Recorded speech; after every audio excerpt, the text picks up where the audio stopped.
आज है 24 अक्टूबर 2024, दिन गुरुवार।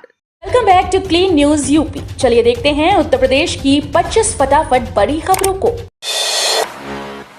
यूपी में सरकारी कर्मचारियों को योगी सरकार का दिवाली गिफ्ट बोनस देने के फैसले को मंजूरी। यूपी सरकार ने सरकारी कर्मचारियों को दिवाली का तोहफा दिया है। सरकार ने कर्मचारियों को बोनस देने के फैसले को मंजूरी दी। इस संबंध में लिए गए निर्णय को एक्स पर जारी करते हुए कहा गया कि मुख्यमंत्री योगी आदित्यनाथ ने उत्तर प्रदेश के समस्त पूर्णकालिक अराजपत्रित राज्य कर्मचारियों, राज्य निधि से सहायता प्राप्त शिक्षण और प्राविधिक शिक्षण संस्थाओं, स्थानीय निकायों, जिला पंचायतों, राजकीय विभागों के कार्य प्रभारित अधिष्ठान कर्मचारियों और दैनिक वेतन भोगी कर्मचारियों को वर्ष 2023-24 के लिए बोनस प्रदान करने का सहर्ष निर्णय लिया है। बीटेक छात्र कई विषयों में अब ले सकेंगे माइनर डिग्री। छठे सेमेस्टर के बाद लेटरल एग्जिट का भी option. Doctor APJ Abdul Kalam प्राविधिक विश्वविद्यालय और संबद्ध संस्थानों में इंजीनियरिंग की पढ़ाई करने वाले विद्यार्थी अब समाजशास्त्र, मनोविज्ञान और गणित में माइनर डिग्री प्राप्त कर सकेंगे। साथ ही इंडस्ट्री से जुड़े माइनर पाठ्यक्रम भी शुरू किए जाएंगे। इसे लेकर मानक संचालन प्रक्रिया के अनुसार गाइडलाइन तैयार की जा रही हैं। यूपी में शत्रु संपत्तियों पर गायों के लिए आश्रय बनवाएगी योगी सरकार। योगी आदित्यनाथ सरकार ने उत्तर प्रदेश में शत्रु संपत्तियों का उपयोग करते हुए उन पर गायों के लिए घर बनाने की योजना का प्रस्ताव दिया है। इसके लिए राज्य सरकार ने केंद्र सरकार से शत्रु संपत्तियों की जानकारी मांगी है। शत्रु संपत्तियां वो संपत्तियां होती हैं जो विभाजन के बाद पाकिस्तान या चीन चले गए लोगों की हैं और जिन्हें सरकार ने अधिग्रहित कर लिया है।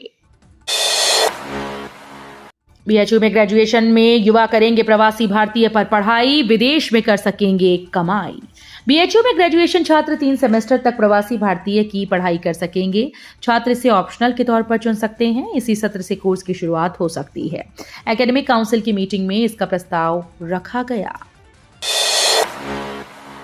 ताजमहल या तेजो महालय को लेकर एएसआई की याचिका खारिज।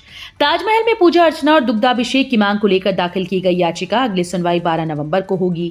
बुधवार को हुई सुनवाई के दौरान लघुवाद न्यायालय मृत्युंजय श्रीवास्तव की कोर्ट ने एएसआई के नकल मांगने वाले पत्र को खारिज कर दिया। अगली सुनवाई में मुस्लिम पक्षकार बनने के संबंध में सुनवाई होगी। अफसर दुकानदारों पर चुपके से रखेंगे नजर। दिवाली पर जीएसटी चोरों पर कसेगा शिकंजा। राज्य कर विभाग त्योहारी सीजन में जीएसटी चोरों पर नकेल लगाने जा रहा है। ये देखा जाएगा कि व्यापारी बिलों के भुगतान पर जीएसटी काट रहे हैं या नहीं, जीएसटी के कितने बिल हैं और बिना बिल के कितने की बिक्री हुई। इसका आकलन व्यापारियों के द्वारा मंगाए जाने वाले कच्चे माल के आधार पर किया जाएगा। अफसर दुकानदार पर चुपके से नजर रखेंगे। लखनऊ छपरा स्पेशल वंदे भारत एक्सप्रेस में सीट्स खाली। दिवाली पर घर जाने वाले कर सकते हैं टिकट। दीपावली को लेकर लखनऊ से छपरा के लिए शुरू की गई स्पेशल वंदे भारत एक्सप्रेस में लगभग सभी सीट्स खाली हैं। 25 अक्टूबर से इस ट्रेन का संचालन किया जाएगा। 30 अक्टूबर को छोड़ दें तो लगभग सभी दिनों में इस ट्रेन में टिकट ना के बराबर बिके हैं। इस ट्रेन का संचालन 25 अक्टूबर से 8 नवंबर तक दोनों ओर से 13-13 फेरों के लिए किया जाएगा। नोएडा में प्रदर्शनकारी किसानों ने तोड़ा बैरिकेड, पुलिस से हुई जमकर धक्का मुक्की। अपनी मांगों को लेकर किसानों ने नोएडा प्राधिकरण के बाहर प्रदर्शन किया। भारतीय किसान यूनियन मंच के बैनर तले किसान दोपहर 1 बजे हरौला बारात घर पहुंचे। यहां से किसान पैदल मार्च करते हुए प्राधिकरण पहुंचे। यहां मुख्य सड़क पर बैरिकेड लगाकर किसानों को रोकने का प्रयास किया गया। बिजली चोरों व बिल न देने वालों के लिए नया प्लान। अब स्मार्ट मीटर व प्रीपेड मीटर देंगे झटका। योगी आदित्यनाथ की सरकार बिजली चोरों से परेशान है और उन पर नकेल लगाने के साथ साथ बिल न जमा करने वाले उपभोक्ताओं को भी करारा झटका देने जा रही है। इसके लिए दीपावली के बाद से सबसे पहले राजधानी में स्मार्ट मीटर लगाने का अभियान शुरू हो जाएगा। स्मार्ट मीटर से बिजली चोरी पर अंकुश के साथ साथ बिल न चुकाने वाले उपभोक्ताओं का पोस्ट पेड कनेक्शन प्रीपेड में परिवर्तित हो जाया करेगा, ताकि मोबाइल फोन की तरह बिल जमा करने के बाद ऐसे उपभोक्ता बिजली का उपयोग कर पाएंगे। जीआईएस सर्वे ने बढ़ा दी नगर निगम में आपत्तियां। 1700 का नहीं हुआ निस्तारण। मुरादाबाद में हाउस टैक्स के लिए पीतल नगरी में हुए जीआईएस सर्वे को लेकर निगम में शिकायतों की भरमार है। अभी निगम के पास गृह कर के 1700 से अधिक मामले लंबित पड़े हैं। निगम को हर दिन 15 से 20 आपत्तियां प्राप्त हो रही हैं। लोगों का आरोप है कि सर्वे ठीक तरीके से नहीं किया गया। विश्वनाथ मंदिर में पहली बार पितरों के नाम से जलेंगे दिए, शुल्क 1100 से 11,000 रुपए। देव दीपावली 15 नवंबर पर श्री काशी विश्वनाथ मंदिर परिसर में पहली बार 25,000 पितरों के नाम से दिए जलाए जा सकेंगे। गेट नंबर 4 से गंगा द्वार और ललिता घाट तक पूर्वजों की याद में दिए जलाने की व्यवस्था की गई। इसके लिए 4 कैटेगरी में 1100 से 11,000 रुपए शुल्क जमा कराए जा रहे हैं। मंदिर प्रशासन ने दिया डोनेशन नाम से ऑनलाइन बुकिंग भी शुरू की। श्रद्धालु अलग अलग कैटेगरी में बुकिंग करके दिए जलवा सकते हैं। भाजपा ने फूलपुर सीट से तय किया प्रत्याशी, कविता विक्रम और दीपक पटेल के नामों की चर्चा। फूलपुर विधानसभा उपचुनाव के लिए भाजपा कविता पटेल को प्रत्याशी बना सकती है। हालांकि पूर्व विधायक दीपक पटेल और कई साल से फूलपुर विधानसभा क्षेत्र में सक्रिय विक्रम सिंह पटेल के नाम की भी चर्चा तेज है। सूत्रों की माने तो इन तीनों पटेल में से किसी एक के नाम पर मुहर लग सकती है। पार्टी जल्द ही नाम की घोषणा कर सकती है। शिवपाल सिंह बोले, हार के डर से अधिकारियों को आगे कर रही है भाजपा। सपा के राष्ट्रीय महासचिव शिवपाल सिंह यादव ने अपने दौरे के दूसरे दिन भी जिला प्रशासन को निशाने पर रखा। बुधवार सुबह उन्होंने मीडिया से मुखातिब होते हुए कहा कि कचहरी उपचुनाव को लेकर प्रशासन की भूमिका ठीक नहीं। ऐसा सिर्फ इसलिए है क्योंकि भाजपा चुनाव को लेकर डरी हुई है, इसलिए वो प्रशासन को आगे कर रही है। लेकिन प्रशासन और भाजपा दोनों को याद रखना चाहिए कि दबाव डालकर और धमकाकर जनता से समर्थन हासिल नहीं किया जा सकता। हाईकोर्ट से मुस्लिम पक्ष को लगा झटका, रिकॉल अर्जी की खारिज। उत्तर प्रदेश के मथुरा स्थित श्री कृष्ण जन्मभूमि शाही ईदगाह विवाद में इलाहाबाद हाईकोर्ट से मुस्लिम पक्ष को झटका लगा। जस्टिस मयंक कुमार जैन के सिंगल बेंच ने फैसला सुना दिया। इलाहाबाद हाईकोर्ट ने मुस्लिम पक्ष की रिकॉल अर्जी खारिज कर दी। 11 जनवरी 2024 के आदेश को चुनौती देते हुए मुस्लिम पक्ष ने रिकॉल अर्जी दायर की थी। 15 याचिकाओं को लेकर रिकॉल अर्जी दाखिल हुई थी। 16 अक्टूबर को इलाहाबाद हाईकोर्ट ने मामले में फैसला सुरक्षित रखा था। हाईकोर्ट ने दिया आदेश, विस्तृत जवाब दाखिल करे सरकार, अगली सुनवाई 4 नवंबर को। बहराइच हिंसा मामले में इलाहाबाद हाईकोर्ट की लखनऊ पीठ ने सरकार से विस्तृत जवाब मांगा है। वहीं मामले की सुनवाई के लिए अगली तारीख 4 नवंबर तय कर दी गई। वहीं कोर्ट ने याचिकाकर्ता से कहा कि जनहित याचिका क्यों दाखिल की गई। इसके पहले सुप्रीम कोर्ट में हुई सुनवाई पर यूपी सरकार ने आश्वासन दिया था कि बुधवार तक आरोपियों की संपत्तियों पर बुलडोजर नहीं चलाया जाएगा। राहुल गांधी और अखिलेश के बीच गुफ्तगू और बात बन गई। उत्तर प्रदेश में विधानसभा उपचुनाव में कांग्रेस का दबाव अब काम आता दिख रहा है। सूत्रों के मुताबिक देर रात कांग्रेस नेता राहुल गांधी और सपा अध्यक्ष अखिलेश यादव के बीच बातचीत हुई। उसके बाद अब माना जा रहा है कि समाजवादी पार्टी अब फूलपुर सीट कांग्रेस के लिए छोड़ सकती है।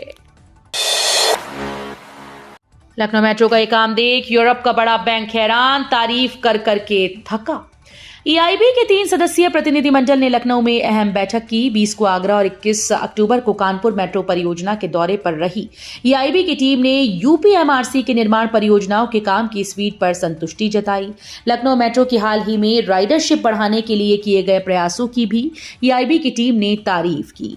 ईआईबी प्रतिनिधिमंडल की लखनऊ के प्रशासनिक भवन में हुई बैठक में आगरा और कानपुर में भी निर्माण कार्य की गति के साथ साथ कार्यान्वयन के दौरान अपनाए जा रहे अंतर्राष्ट्रीय गुणवत्ता और सुरक्षा मानकों पर चर्चा कर संतुष्टि जाहिर की। ग्रेटर नोएडा में योगी सरकार लॉन्च की जबरदस्त स्कीम। उत्तर प्रदेश की योगी सरकार ने ग्रेटर नोएडा के विकास को नई दिशा देने की पहल की है। मुख्यमंत्री योगी आदित्यनाथ के विजन के अनुरूप ग्रेटर नोएडा औद्योगिक विकास प्राधिकरण ने 13 इंस्टीट्यूशनल प्लॉट्स के लिए एक नई ई ऑक्शन स्कीम की घोषणा की। ये योजना 24 अक्टूबर से प्रारंभ होगी, जिसके तहत KP 5, MU sector 10, ETA 2, KP 1 और टेक जोन 4 में स्थित प्लॉट्स का आवंटन किया जाएगा। इलाहाबाद एससी को मदरसा कानून खत्म नहीं करना चाहिए था, सुप्रीम कोर्ट में बोली योगी आदित्यनाथ सरकार। मदरसा मामले को लेकर सुप्रीम कोर्ट में सुनवाई हुई। एक ओर जहां शीर्ष न्यायालय ने इलाहाबाद हाईकोर्ट के आदेश पर रोक लगा दी और अपना फैसला सुरक्षित रख लिया, वहीं उत्तर प्रदेश की योगी आदित्यनाथ ने मदरसा कानून को पूरी तरह से खत्म किए जाने के खिलाफ आपत्ति जताई। यूपी सरकार का कहना है कि उन प्रावधानों को खत्म किया जाना चाहिए जो उल्लंघनकारी हैं। इलाहाबाद विश्वविद्यालय से संबद्ध कॉलेजेस में बीए की सीट्स भी भरना मुश्किल। इलाहाबाद विश्वविद्यालय से संबद्ध कॉलेजेस में बीए की सीटें भरना मुश्किल हो गया है। ऐसे में उच्च शिक्षा में 2035 तक 50% प्रवेश का लक्ष्य कैसे पूरा होगा। कॉलेज में बीएससी और बीकॉम में तो सीधे प्रवेश लिए जाने पर 80% तक सीटें भर पाई हैं, लेकिन बीए में 40% से ज्यादा सीटें रिक्त हैं। राष्ट्रीय शिक्षा नीति 2020 के अनुसार उच्च शिक्षा में दाखिला बढ़ाना है। देश भर से स्पेशल फोर्स में चुने गए 70 अग्निवीर, काशी के सबसे ज्यादा 11, छावनी के 110 युवा देंगे ट्रेनिंग।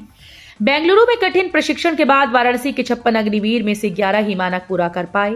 सेना भर्ती कार्यालय के अफसरों ने बताया कि इसके बावजूद पैरा स्पेशल फोर्स के लिए पूरे देश से चुने गए 70 में से सर्वाधिक 11 अग्निवीर वाराणसी के हैं।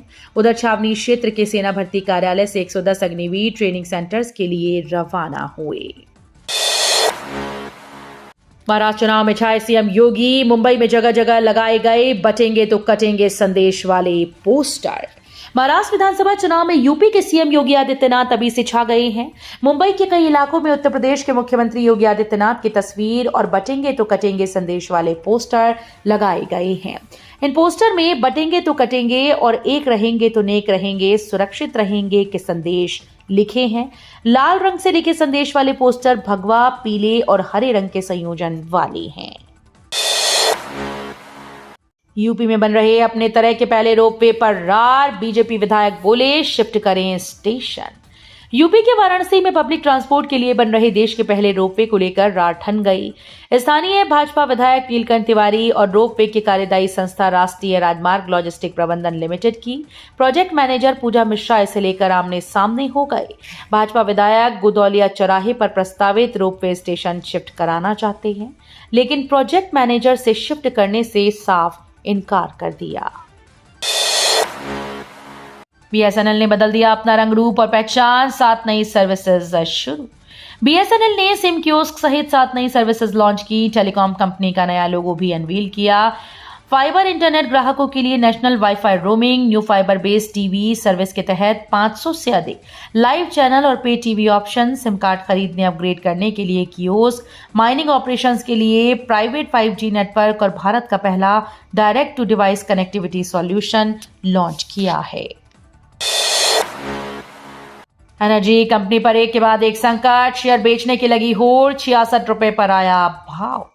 सुजलान एनर्जी लिमिटेड के शेयर बुधवार को कारोबार के दौरान फोकस में था। कंपनी के शेयर 4% तक गिरकर 66.12 रुपए इंट्रा डे लो पर आ गए थे। कंपनी के शेयर पिछले 5 दिनों में 8% तक गिर गए। महीने भर में ये शेयर 18% तक गिरे। बता दें कि महीने भर से कंपनी पर एक के बाद एक एक्शन लिए गए। इसका असर इसके शेयर्स पर भी पड़ा है।